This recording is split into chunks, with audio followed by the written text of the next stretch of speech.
সস্ত্রীক দিলীপ ঘোষ দীঘায় পৌঁছে গেলেন এবং মুখ্যমন্ত্রী মমতা বন্দ্যোপাধ্যায় মন্দিরে। এখন মমতা বন্দ্যোপাধ্যায় তিনিও মন্দিরেই রয়েছেন। মন্দির আজই খুলে দেওয়া হয়েছে সবার জন্য। আজ বিকেলেই দিলীপ ঘোষ সস্ত্রীক সেই মন্দিরে।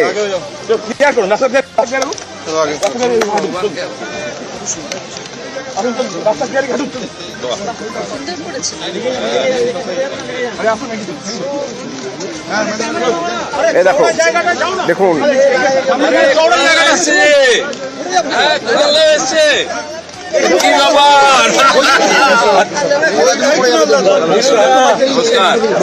ভালো জায়গায়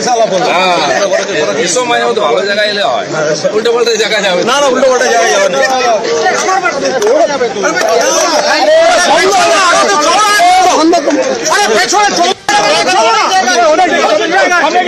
উৎসাহী মানুষের ভিড়, সেই ভিড় টেনে এগোচ্ছেন। খোশ মেজাজে আছেন, তার হাসি, তার বডি ল্যাঙ্গুয়েজ বলছে খোশ মেজাজে সস্ত্রীক দিলীপ ঘোষ। তিনি মন্দিরে প্রবেশ করছেন। তার এক পাশে অরূপ বিশ্বাস, আর এক পাশে কুণাল ঘোষ।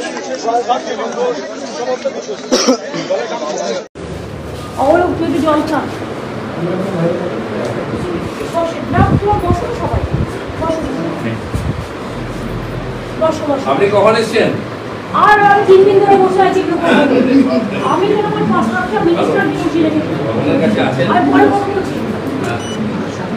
ভগবানের কাছে আছি। বাপরে, এই ঝামেলা কার্পেট তুলে পরিষ্কার। মেঝেটা এত ভালো, মানে একদম পুরো অরিজিনাল কালার, মন্দিরের মন্দিরের কালার। সেই জন্য এবং খুব বড় পরিসর হচ্ছে। আগে 50-100 বছর 200 বছর লোক বাড়বে। আমাদের দেশের সব মন্দিরগুলো এত ছোট হয়ে গেছে, ঢোকা যায় না।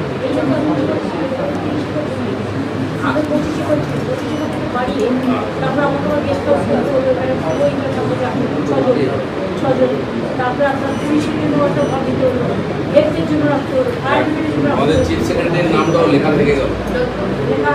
এই যে বড় কাজটা আমার হাত দিয়ে হলো কিনা, উনি আমাদের নেমন্তন্ন করেছেন ভগবানের কাছে। হ্যাঁ, নমস্কার। ওনাদের তো সবচেয়ে বেশি পূর্ণ কামালেন। আপনি তো পরিশ্রম করলেন খালি, পূর্ণ তো ওনাদের নাম তো ওনাদের আছে। আচ্ছা, কিন্তু আমার ডিএম খুব কাজ করছে, ডিএমএসপি এবং ওই যে শ্মশান কাছে ও খুব ডিএমএ লিড করে ডিএম করে দিয়েছে। ঠিক, খুব ভালো, অনেক কাজ। ভগবান আশীর্বাদ। বিশ্বদার নাম বলছেন না আপনি, সারাদিন লাইভ চালালো।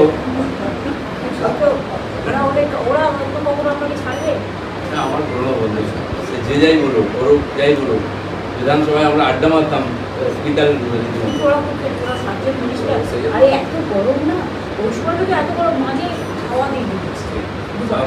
আর তারপরে যোগ্য হয়েছে কি, মানে কালকে তো আমি 4 ঘন্টা ঘুরেছি শুধু আগুনে। ওগুলো চৌকা ঢুকে বলে বের করে গেলে বাপরে বাপ, আগুনে না রেস্ট না। এখন আবার মিটিং করবো। ওই আমাদের নাসিন্দা ওই অব্দি বৃষ্টি হয়েছে ওদিকটা, বুঝলেন তো? এদিকে বৃষ্টি নেই। আমি দেখলাম আপনারা বসে আছেন মাথায় কাপড় দিয়ে করে রোদ্দুরে, আমরা ওখানে ঠান্ডায়। আপনি পুরো লাইভ দেখলেন নাকি? হ্যাঁ, আর দেখবো না, আমাদের চিকিৎসা কোথায় চেমেটা খুলে দিয়েছে। দেখে দেখে আসছি আমিও করেছি।